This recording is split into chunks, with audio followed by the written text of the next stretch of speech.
Welcome back to BT Vancouver. It is just after 8:30 on this Thursday morning. The details are still being finalized, but today Prime Minister Justin Trudeau says an agreement has been reached with the provinces to top up wages of essential workers.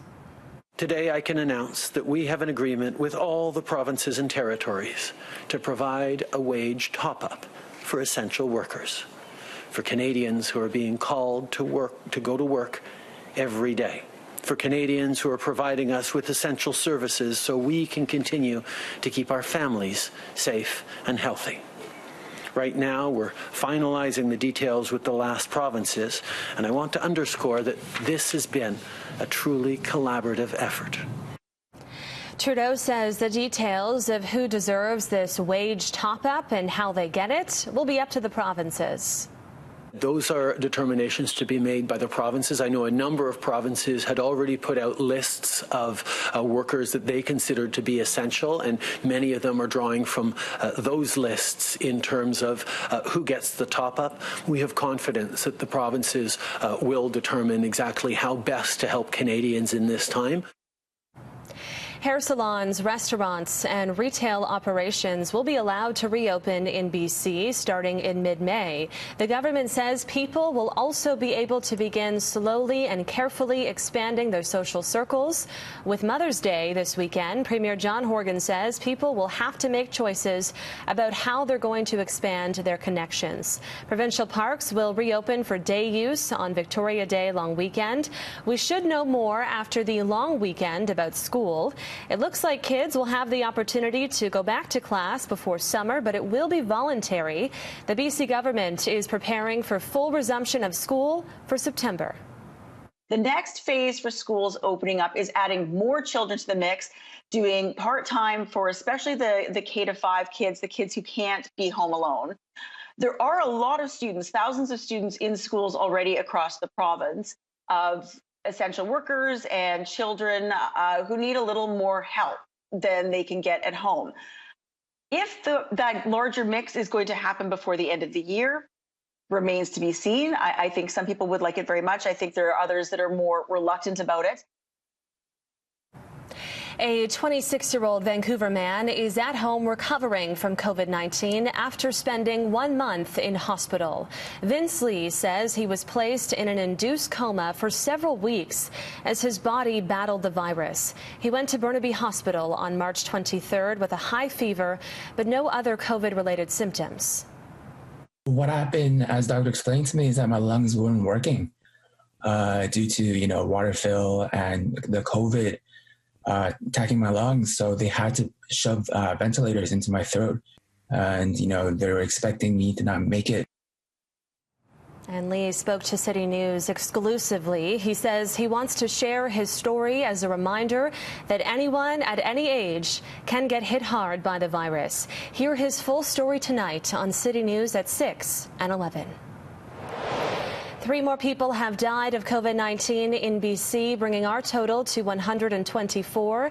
There were 23 new cases reported yesterday. We continue to see the hospitalization numbers drop. 74 people are in hospital, only 19 in the ICU. The recovery rate remains steady at about 66%. Today, Premier John Horgan is expected to announce a plan to provide more elective surgeries at BC hospitals. An estimated 30,000 procedures will have been cancelled from mid-March to mid-May.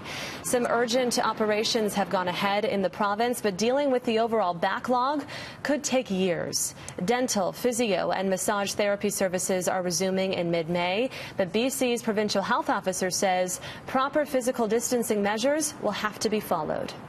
Well, despite everything that's been going on, we now have another potential problem to be aware of. Wildfire officials say this could be a cruel summer in Western Canada. Ashley Burr has more. Nearly all of Canada in red. This map coming from Natural Resources Canada with a June wildfire forecast severity rating of well above average. But according to the BC Wildfire Service, if we look a little bit closer, it's not as bad as we might think. We don't want to spark fear or too much worry, where constantly assessing those conditions. The maps show June, July, and August all predict a well above average wildfire season across the country this year. But the BC Wildfire Service says these forecasts present general trends and should not be taken as accurate predictors. It's because those long-range forecasts are not the most reliable, and a lot of the wildfire activity is dependent on those short-term weather events. So like when we have lightning events or high winds. In 2018, BC experienced its worst fire season on record, with more than 2,000 fires and 1.35 million hectares burned. Last year, there were predictions BC would be hit hard once again, but wet weather in June led to a much calmer summer. Last month, crews battled a blaze in the Squamish Valley. It's one of just over 100 wildfires the BC Wildfire Service has responded to so far this year. 80% of those fires were caused by humans. Erica Burge with the BC Wildfire Service says spring has had a relatively normal number of wildfires, and as we move into summer, conditions are actually quite promising. We're anticipating actually an increase in relative humidity, so you'll see that in grasses starting to green, fruits and flowers starting to bud, and that's a really great sign. Although we are currently at a low fire danger rating, we have also had an exceptionally dry spring. We only picked up 22 millimeters of rain last month, 40 millimeters of rain the month before that.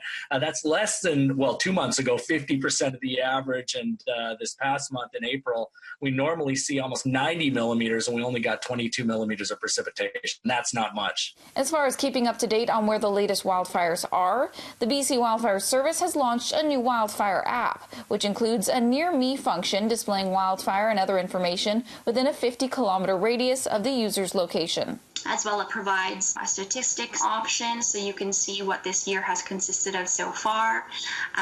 It's split up by fire center. You have that capability. You can split it up by fire cause. Finally, as self-isolation requirements ease over the summer, BC Wildfire Service is asking the public to be especially aware of preventing forest fires and to report any wildfires they encounter. In New Westminster, Ashley Burr, City News. In North Vancouver, RCMP warned mail theft is on the rise as thieves look to steal COVID-19 relief checks from the federal government. Police say they are used to seeing a spike in mail theft during tax time, but an extension of the tax filing deadline to June 1st appears to have added to the seasonal opportunity. Mounties say thieves are looking to steal someone's identity, not their money. They're after information like birth dates and SIN numbers. Residents are advised to collect mail more frequently. The return of professional sports in North America is still up in the air, but according to a new poll, we have more of an understanding of how sports fans are feeling. Our Greg Harper is live in Langley with more on this. Good morning, Greg. Good morning, Mary. Yeah, professional sports, minor hockey. We're outside the Langley Events Center, of course, home to the Vancouver Giants. The Western Hockey League canceled the season back in March. The NHL season, though, that's still up in the air. We don't know if it will resume, and if it does, what that will look like. But we are getting a clearer picture on how sports fans are feeling right now about the situation. Angus Reid has just released a poll, asked if they would go and sit in a crowd in October or November. 1/4 of avid sports fans surveyed say no way. Around 1 in 3 saying playing games in empty arenas is great, while more than half say it's fine and better than nothing. Only 35% of hardcore sports fans say they would attend a game in person without reservation. 40% say they are undecided. Now, we may see some NHL games resume in Vancouver at Rogers Arena. Vancouver being considered as one of 4 hub cities that would host NHL games. But we know it would be without fans in attendance. The Premier addressed this yesterday. I have written to the head of the NHL as well as the NHL Players Association to offer British Columbia as a place to potentially restart the NHL, assuming that the games would be played without audiences, but instead would be played for television.